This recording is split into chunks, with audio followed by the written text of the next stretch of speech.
আসসালামু আলাইকুম গাইস, কেমন আছেন? আশা করি ভালো আছেন। ডক্টর ইউনুস স্যার যে বলল নারী পুরুষের সমান অধিকার, এটা কিভাবে সম্ভব? চলুন আপনাদেরকে আমি একটা গল্প শোনাই। আশা করি গল্প থেকে অনেক কিছুই আপনারা বুঝতে পারবেন। কোনো এক সময় ঘটনা, স্বামী স্ত্রী সমান অধিকার ছিল। তারা নিজেদের মধ্যেই সিদ্ধান্ত করে ফেলেছিল, একদিন স্বামী রান্না করবে, আরেকদিন স্ত্রী রান্না করবে। একদিন স্বামী কাজ করবে, আরেকদিন স্ত্রী কাজ করবে। স্ত্রী অসুস্থ হলে স্বামী দেখবে, আর স্বামী অসুস্থ হলে স্ত্রী তাকে দেখবে। ঘটনাস্থলে একদিন স্বামীর অসুখ হয়, তারপর তার স্ত্রী তাকে সেবা করতে শুরু করে।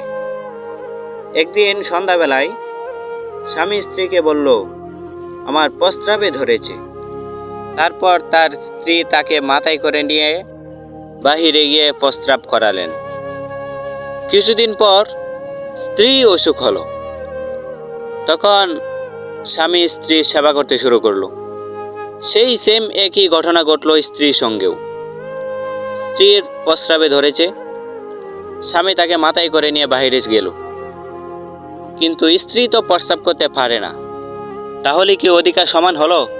স্বামী তো প্রস্রাব করে ফেললো, কিন্তু স্ত্রী পারে না। তার মানে বোঝা যায় যে স্বামী আর স্ত্রী সমান অধিকার হতেই পারে না।